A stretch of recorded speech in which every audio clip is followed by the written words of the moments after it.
It's time for the best coverage of the top stories in sports.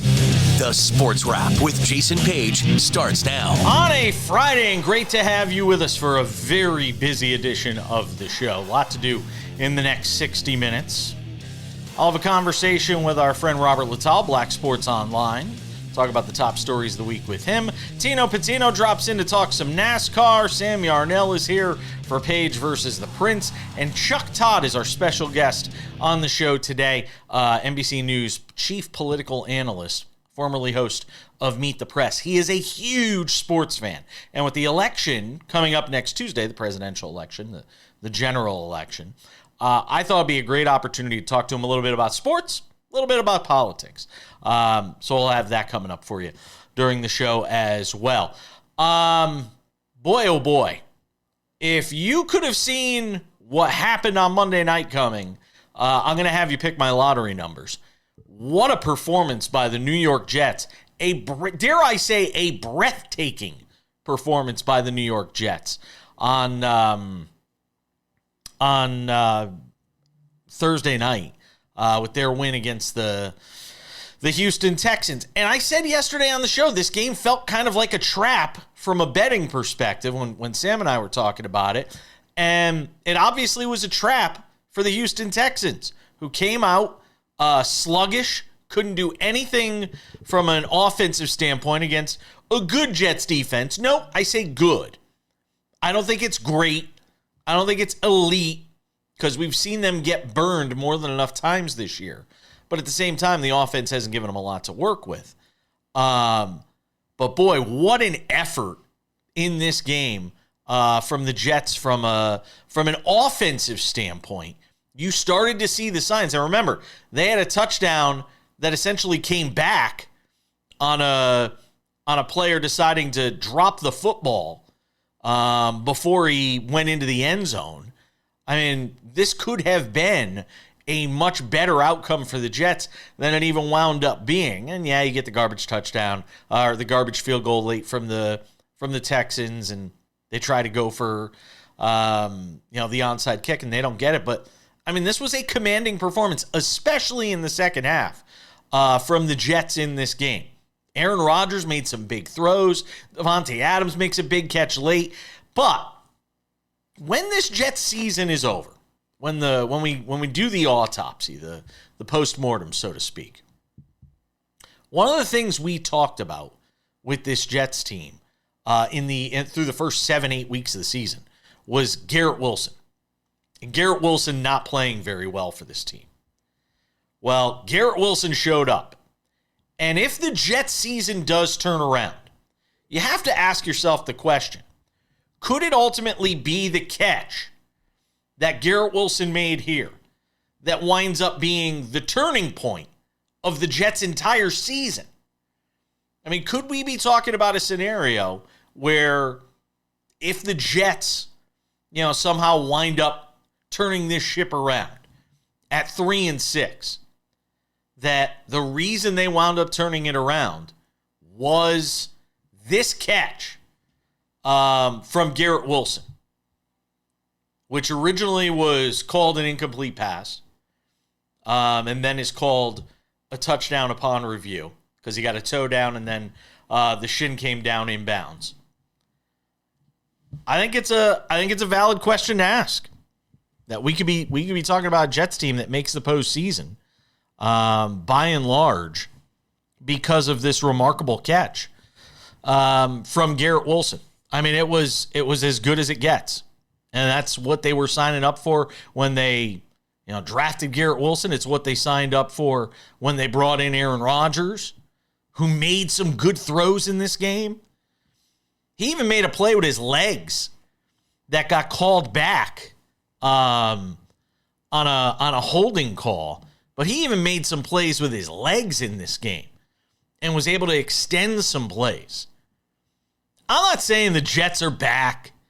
I'm not saying you should go bet your mortgage on them. Matter of fact, it's funny. We were talking yesterday on the show about this guy that had a 5-team championship parlay in which he picked 5 different teams to win championships.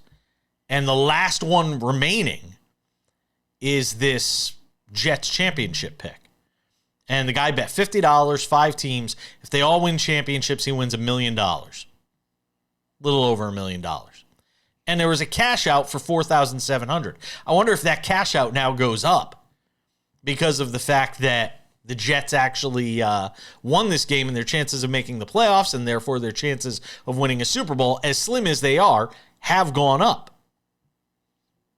What do you do with that futures bet now? If you're this guy who's still holding out hope maybe that the Jets wind up winning. I mean, look, the one way you can look at it is you lose $50 at the end of the day if the Jets don't win a Super Bowl. But you literally now have one chance to win $1 million, which is life-changing money. So I guess we'll have to wait and see what happens with that. One more point on this game, and that is the Houston Texans. I've been telling you for weeks on this show that I think the Texans are frauds. Not that they are not going to win the division, but talking about the improvement from one year to the next, I thought there would be some regression to the mean for C.J. Stroud. I think you've continued to see that this year. Again, still a great quarterback, but teams get smart in this league. Teams figure out how to scheme and defend against your best player. C.J. Stroud got hit a couple of times in this game as well, which had to be of some concern, to this ball club. But you got a sense for why they might win the AFC South. They should win the AFC South. But in terms of talking about them as a Super Bowl contender, you cannot go into a Jets team that is reeling, that is 2-6 on the season, and lose the way this team did and say, yeah, but you're still a Super Bowl contender. I get they have injuries. Nico Collins is out. But every team has injuries. Every team's been dealing with this stuff all year.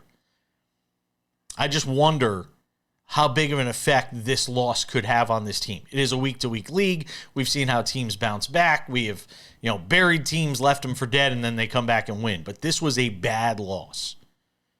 A bad loss for the Houston Texans on Thursday night at the Meadowlands against the Jets, who may have finally figured things out.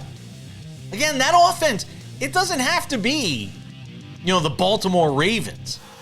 The Jets' defense is good enough. They scored 24 points, 27 points. They should win most weeks with that defense. They don't have to score 40. They don't have to be the Lions. Certainly was good enough on Thursday night. Chuck Todd, NBC's fantastic chief news analyst, is next.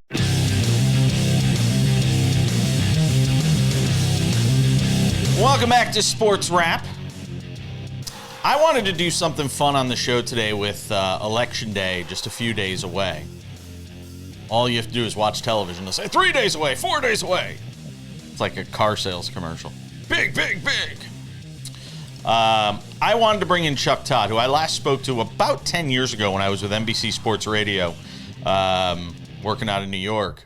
And got to talk to him just before the 2016 election, and Chuck Todd was gracious enough to give us some time today on the show because he's also a huge sports nut, as much as he loves politics, and obviously it's what he does. And I am a guy that talks about sports for a living, but is actually a political junkie who worked in news, and I was a communications director for a Republican politician when I was younger.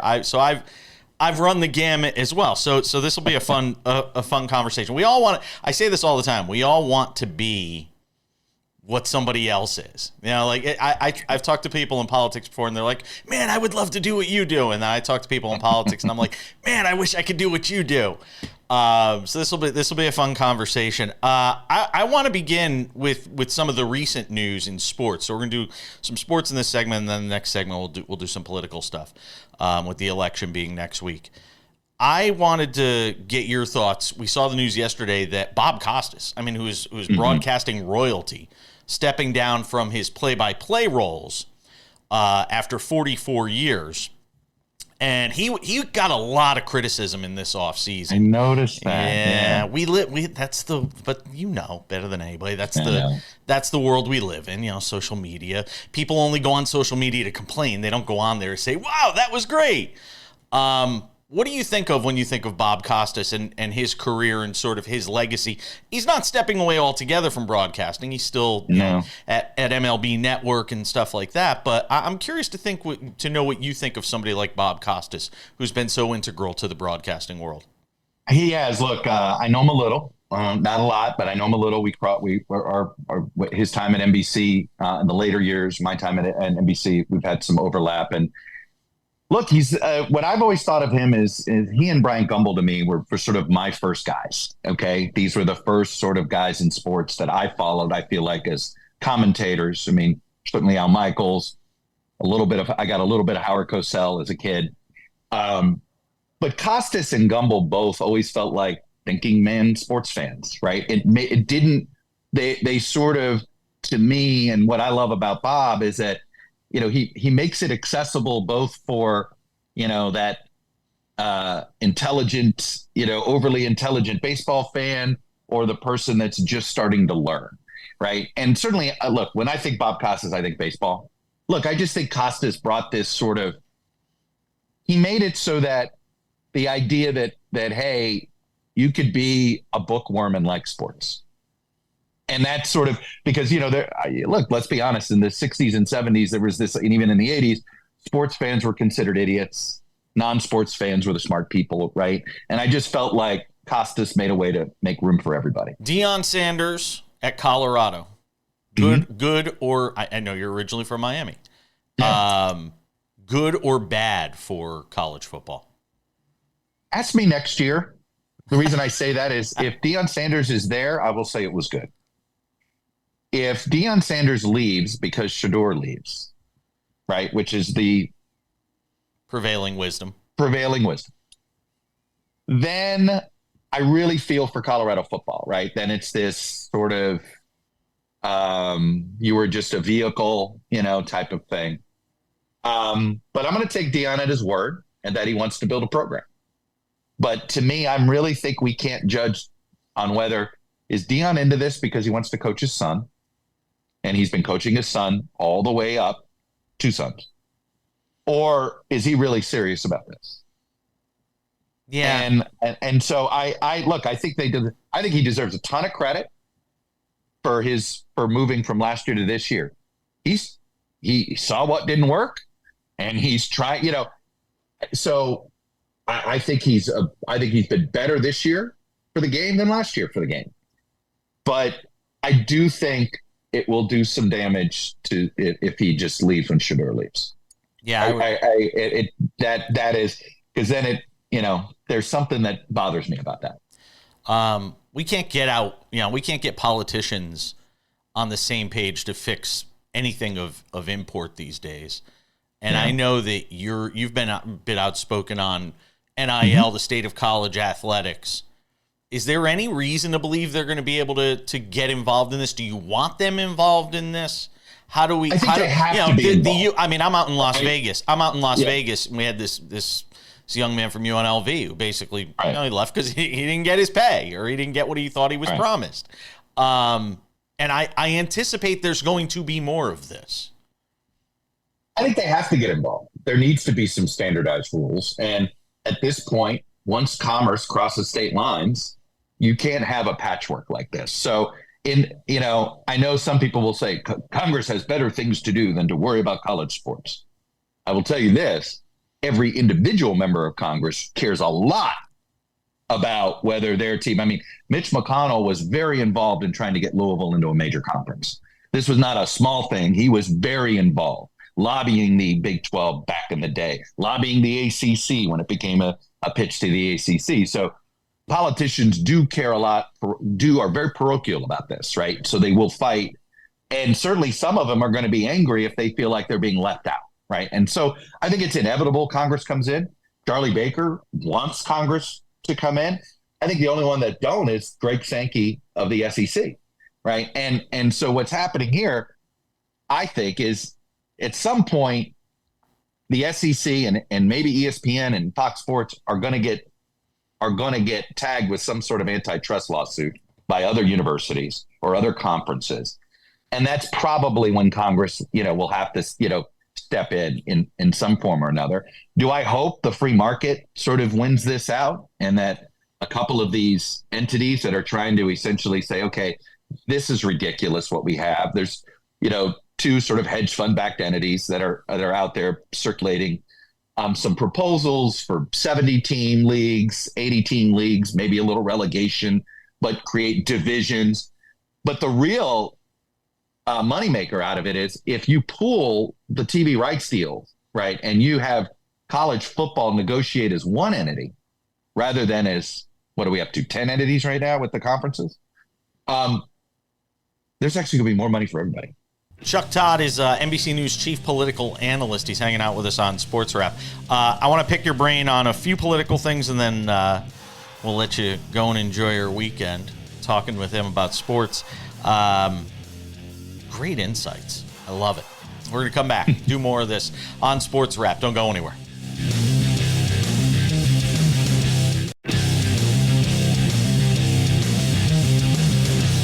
We continue the conversation on SportsWrap, and thrilled to have NBC News chief political analyst Chuck Todd hanging out with us on the show. So I picked his brain on sports thoroughly. Now I got to pick his brain on politics to an extent, because, like I said, if I had it to do, I tried for a couple of years when I got let go from NBC Sports Radio back in 2016. I said, you know what? I'm going to try my hand and go into news. And the problem was it was the Tony Soprano syndrome. Everybody knows you as a sports guy. MSNBC used to have me on every weekend to talk about sports stuff. When I'd say, I want to come on and talk about politics, they'd just look at me and be like, we'd love to have you on to talk about sports stuff, but we don't want to talk to you about politics because you're just a sports guy. You're just, it doesn't matter what you did in your past. If what you've done for the last 20 years is sports, that's what you are. I have a couple of sports writer friends that are frustrated. Kevin Blackiston, who I think should be just a national columnist, who just happens to use sports as a backdrop. He's a journalism professor and all, but he gets pigeonholed as sports guy right now. Look, he makes a good living doing that. LZ Granderson's another one. Love LZ. Who would love to be more, I think, in the politics and culture space. But I think he gets pigeonholed as, well, you're a sports guy. You're on the ESPN, et cetera. So, no, I get it. And look, vice versa. Like those of us, hey, I got a lot to say about this, but, what really are my credentials? They're about 30 years old, Right. So it's a tough sell. Election day and the lead up to it is a bit like the final weekend of the NFL regular season, where you'll look on a page and it'll have all these scenarios. Your team could get in if A, B, and C happens. Yeah. It feels like the electoral college map is sort of that version of it for politics. You have all these scenarios that exist for one candidate or the other to win. No, that's fair. And like a playoff scenario, there's one game that has an impact on like 7 different paths, or 7 different teams of what happens in their tiebreakers and all that stuff. Well, we do have some states matter more in how you build your 270 than others, and then do the poll closing times and how fast the state counts votes. I've been telling people, look, if you want to pull the all-nighter with us, I would do it, because I do believe by sunrise Wednesday morning, we will know who won North Carolina and Pennsylvania. And the reason I single those 2 states out is because how those states split or don't split, right? If the same candidate wins both, ball game. That's as close to checkmate as you can come. It's not over, but it's really, really close. For instance, if Trump wins Pennsylvania, North Carolina, and Georgia, that's a wrap. Yeah. He can lose everything else. He'll be right at 270. He could lose everything else. If she wins them both, if she wins Pennsylvania, she's going to win the other 2, Michigan and Wisconsin. And I think those 2 are always, she's more likely to carry them even if she loses Pennsylvania. But if she wins Pennsylvania, well, then she doesn't even need North Carolina. But if she obviously won that, but if she won North Carolina and didn't win Pennsylvania, then all of a sudden the Western states matter, right? It's like having will the Sunday night game matter to the playoff picture? Well, it depends what happens on the Sunday 4 o'clocks. Will Arizona and Nevada matter? It all depends on how North Carolina and Pennsylvania split. We're having this conversation on Friday, November 1st. Thank you for time. Thank you for time stamping that. For context. For context. Yeah.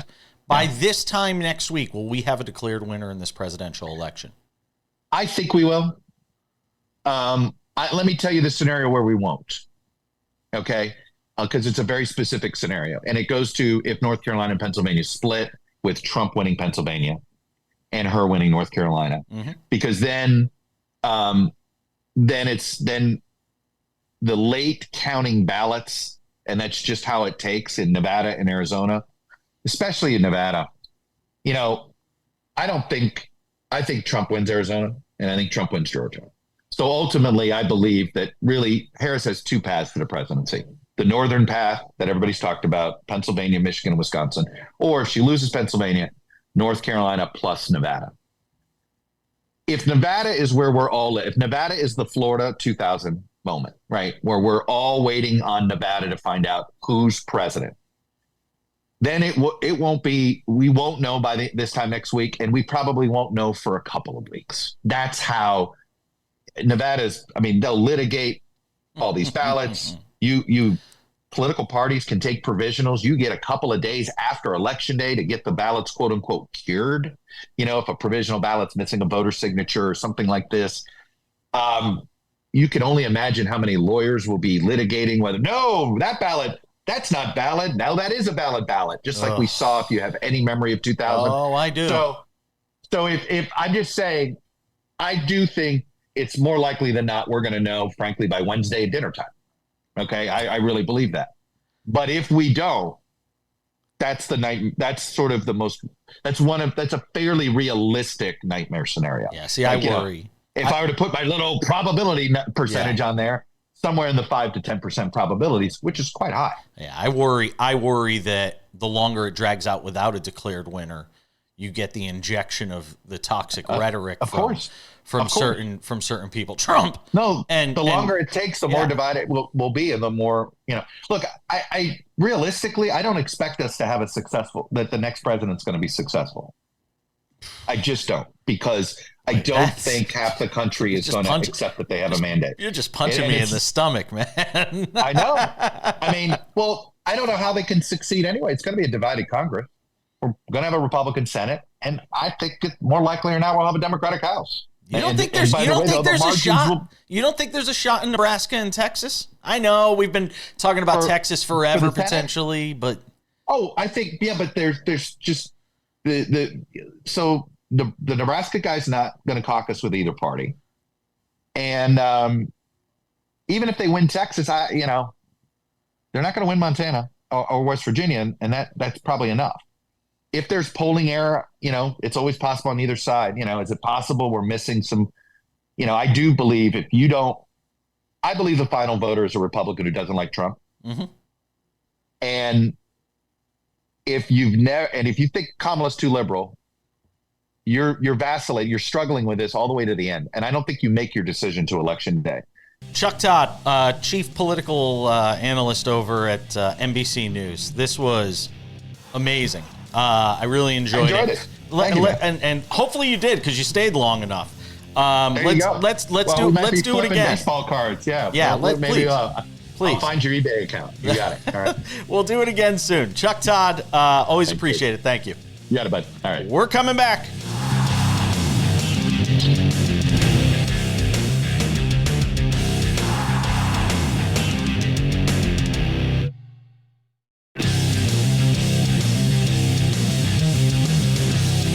All right, coming up in 10 minutes, Tino Pattigno is here because it's a NASCAR Friday. Talk about this weekend's race coming up. Martinsville, the short track. Guaranteed to be a lot of excitement there. Final race before we get to the final four for next week's championship in Phoenix. Let's bring in Robert Littal, our friend from Black Sports Online, the founder. Hangs out with us every week on the show. Boy, the NBA season just started, and you get dealt a huge blow in Orlando with Paolo Banchero being knocked out for the season. Well, not for season, but indefinitely. I think it's an oblique injury. And man, I mean, and look, this is why everybody talks about player safety, guys taking nights off, all of this stuff. And, who knows how these things happen, but obviously a terrible loss for that Magic team. Yeah, and the thing is, the Magic, not a big market team, not a team that gets a lot of attention. But what he was doing just in those first couple of games, was kind of those things. He's putting Orlando back on the map. People haven't talked about Orlando since, Penny and Shaq.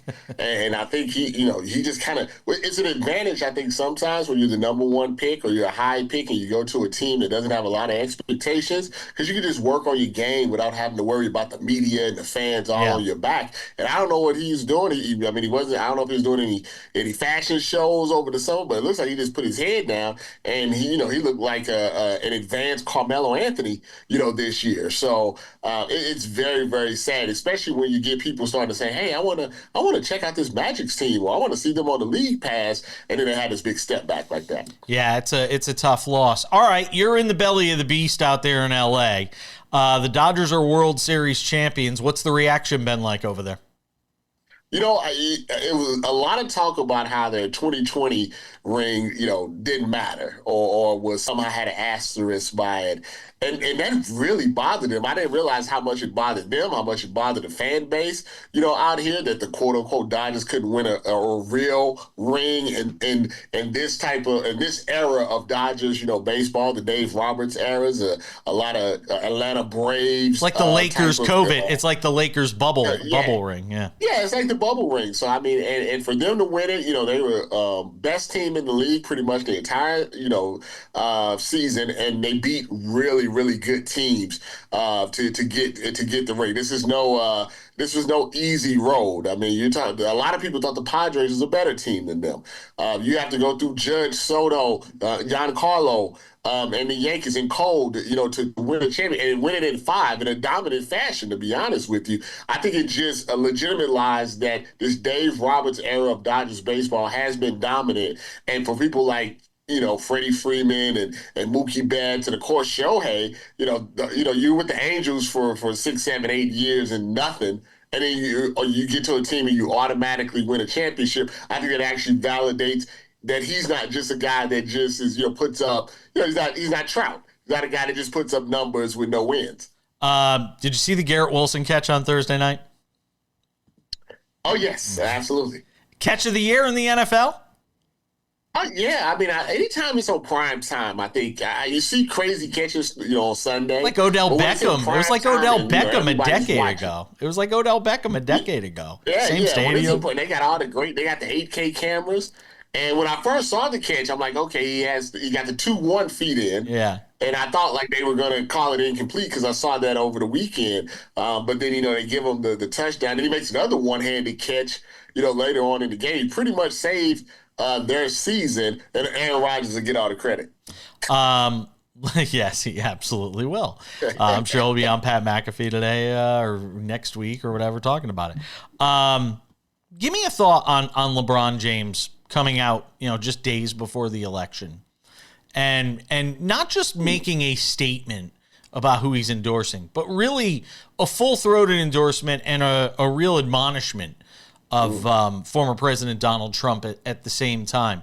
In an era where there are some outspoken athletes, some are less outspoken, some straddling the fence and just saying vote. What did you make of LeBron's endorsement of Kamala Harris and his takedown of Donald Trump? I thought it was a powerful message. Even if you take LeBron out of it, if you just watch that video, it makes you kind of say, yeah, why is anybody voting for this, other guy? But secondly, it's LeBron. He likes to be dramatic, a couple of, less than a week before the election. He wants to make sure that he gets a lot of attention, on himself. But, we have to be real. LeBron has a lot of obsessive fans. And I'm not really one that believes like celebrity endorsements really change anybody's minds. But when you're talking about people like LeBron and maybe Taylor Swift and Robert Downey Jr., there are obsessive fans of those type of people that they may be waiting to see who they pick before they make a decision. So I'm not overly political, but what I always tell people simply is this: is that when our country, you want it to be a nice, safe, happy, we're good to each other country. And it's not like that under Donald Trump. I don't even necessarily have anything bad to say about Republicans in general. I try to take people on a person by person basis, and he's a bad person. And I can't say that about, some of the other, candidates. But he's a bad person, and a bad person shouldn't be leading the country. Well, it's like Michael Jordan used to say, Republicans buy sneakers too. Yeah, I mean, there's some policies, on both sides. I'm an independent. So, I look at things very clearly, like what is the best for me, my family, people in general. But what I just can't get over the fact that so many people want a obviously demented person to be in charge of the country. I don't see how that helps anybody. And I think that's what LeBron and his message was kind of trying to get out there. Yeah, I thought it was a powerful statement from LeBron, indeed. Robert Littal, Black Sports. Bronny to make a statement. Oh next. God, Bronny doesn't want to talk. He just wants to play. Let the kid just play, for crying out loud. Robert Littal, Black Sports Online founder. Always appreciate it, my friend. We'll see you back here next week. Thank you so much. Appreciate you. We're coming back.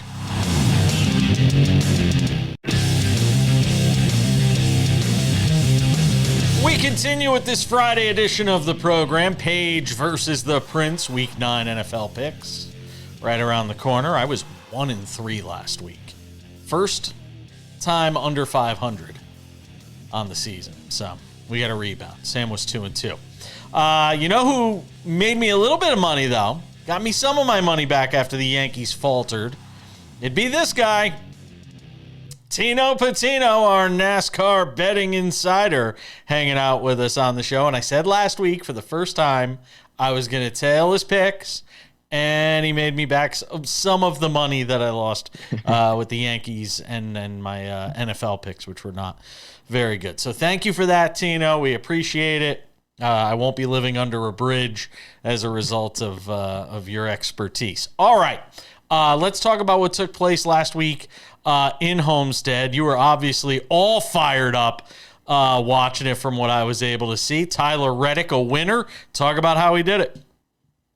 A stunning last corner pass for the win, ripping the fence, the high line. We talked about it on the show last week. That's how you get the most speed, especially on a track like Homestead where it's less grip, high tire wear, loose race conditions. And this was one of the best playoff races I have ever seen. All the drivers that are not locked in or weren't locked in at that time, 7 of them were racing 1 through 7 in the field. And to see that and to see the intensity of those drivers bringing it to try to win the race, but obviously they try to win every single week. But last week was different at Homestead, Miami. 27 lead changes. 27. I mean, it's incredible. Yeah. What, it finished like 28, something like that? I mean, it was insane, the number of lead changes in that race.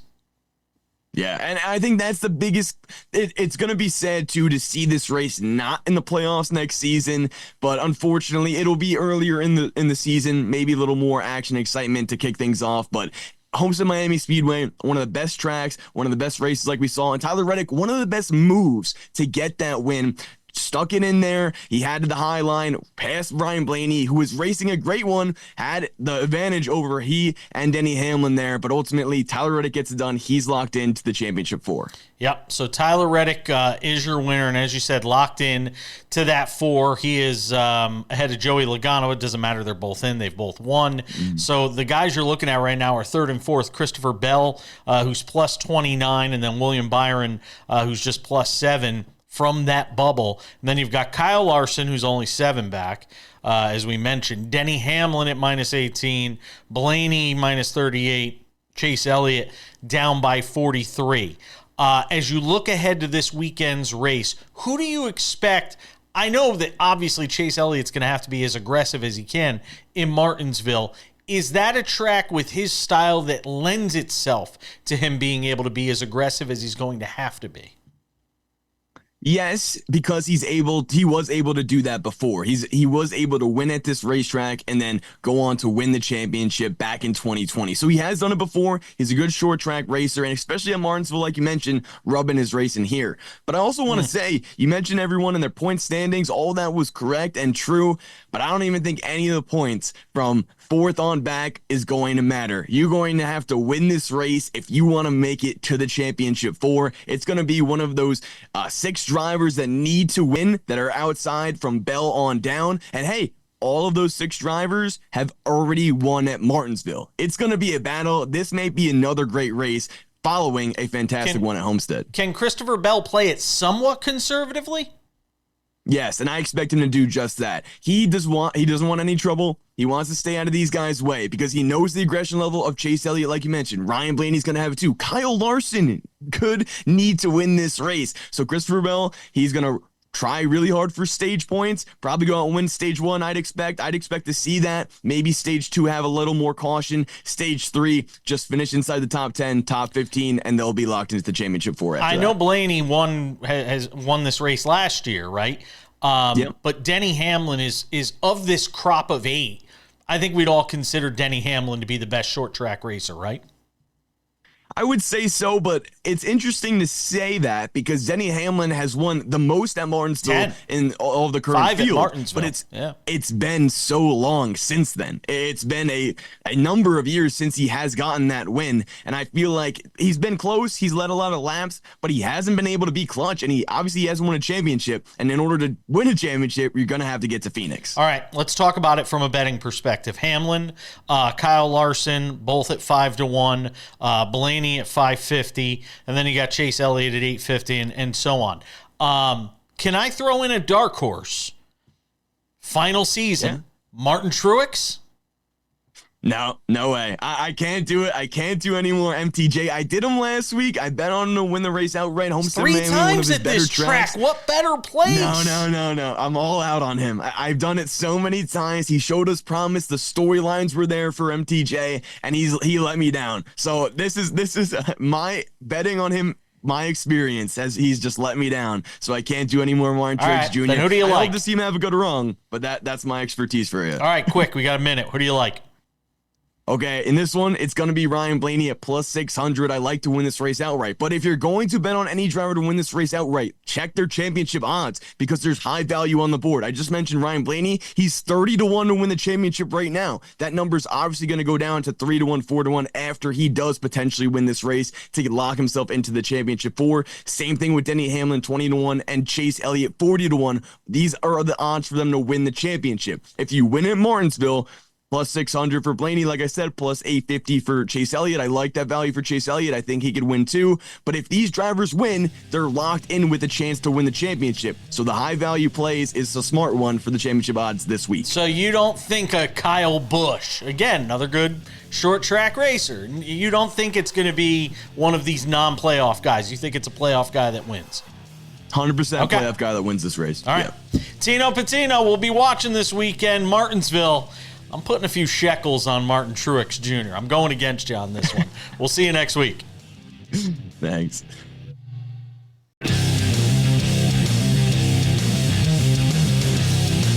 All right. Just about time to wrap things up on this Friday edition of the show. Sam Yarnell has been patiently waiting in the wings in the virtual green room. That can only mean one thing, ladies and gentlemen. If it's a Friday on SportsWrap, yes, it is a NASCAR Friday if it's a Friday on SportsWrap. But if it's a Friday on SportsWrap, it can mean this. It's Friday, and that means it's time for the weekly face-off for sports betting bragging rights. It's Paige versus the Prince on the SportsWrap. All right, Sam Yarnell. You were 2-2 last week. I was 1-3. My first sub 500 week. Very disappointing. Yeah. I believe that we were together on 2 picks last week. My 2 losses and 2 of your 3 losses were the 2 that we were together on, and they both came by the hook. Absolutely just disgusting stuff from the NFL last week to keep the Prince from going 4-0 by 2 hooks. Ridiculous. Just ridiculous. I can't wait for it to happen again this week. All right, you got 4 picks for me? All right, Jason, let's get right to them. We'll start things off. This is a little bit of a contrarian pick for my own personal beliefs, but I do think it'll be a public selection. We'll go over 51.5 in Cowboys-Falcons.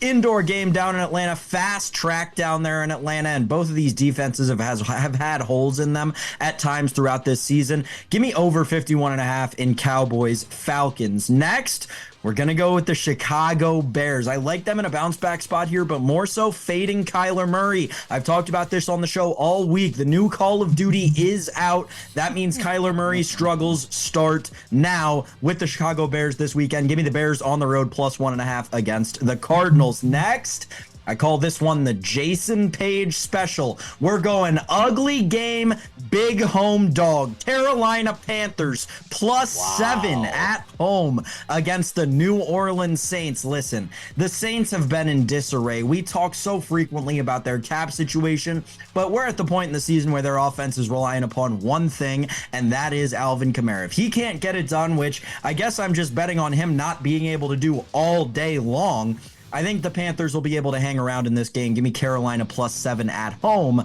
against New Orleans. And then we'll go out to Tennessee for maybe the worst matchup of the week. Patriots and Titans. Jason, I'm going under the 38.5.